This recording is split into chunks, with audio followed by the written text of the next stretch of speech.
So today I want to talk about the latest remake to be released and the latest remake to absolutely spit in the face of the original. And that right there is the new Tony Hawk Pro Skater 3 and 4 remake. This right here might be one of the worst remakes I've ever seen in my life. Something that I've always complained about in Resident Evil remakes is the cut content. And this game right here has got to have one of the worst cases of cut content I've ever seen in a remake. So a little bit of context for people that don't know about this game. But Tony Hawk Pro Skater 4 came out in 2002, right? And it sort of took the formula in a different direction and introduced a new system or a new formula to how the game would work, which was the career mode.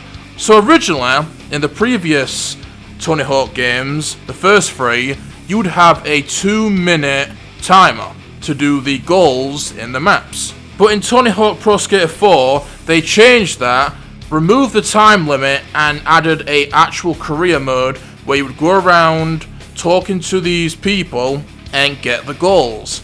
The NPCs had dialogue, and it completely changed how the game played. It was the best thing about the game. It's why it was like my favourite game of the series, because the 2-minute formula wasn't really my cup of tea. I was never really a big fan of that because I like the idea of being able to go at my own pace, not being rushed. You can explore the maps, go around and do the goals as you please without being rushed by a 2-minute timer. It was such a great game, one of my favourite games. But then in the remake, they just removed that altogether. They completely removed the career mode and basically just made it into the old school 2-minute system. That is just mind-boggling right there. And the thing what I don't get, well actually I do get it because it's the mentality of fanboys, but said fanboys are actually defending this. And of course, to be expected, the fanboys are attacking people that are actually calling out this bullshit. The people that actually have the guts to come out and fucking let their voice be heard, put their foot down and be like, you know what, this is unacceptable right here.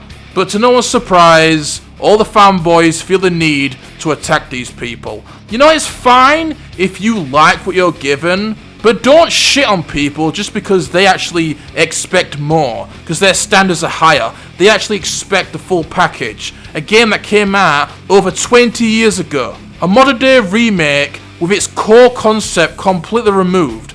Just because you're okay with that doesn't mean that everyone should. So stop being toxic and attacking people because they actually demand more. I actually respect the people that are calling this shit out because it has to be said. This is the reason why they do this shit, because they know they can get away with it, because gullible fanboys will just take anything they're given on a silver platter without any type of criticism, without any type of complaints. It's perfect as it is. Even though I can go back and play the original game that, let me remind you, came out over 20 years ago and have the full experience, have the career mode, have all the maps. Oh yeah, by the way, but 2 of the maps aren't included in the remake. Imagine buying a modern day remake and not having the actual game. Are people like allergic to old graphics that they're willing to have a downgrade experience just because it looks pretty? And sure, they added new content, new skaters, new maps, but it doesn't excuse cutting content. It should always be in the remake, no matter how minor it is. And something else that's been cut is music. A lot of the music isn't included. It's just one thing after another. The music is such a huge part of that game. So many good songs on that game.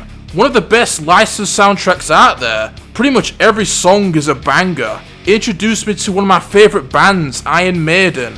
And a part of it is probably due to licensing issues. Like maybe some artists didn't want their songs to be included, which is understandable.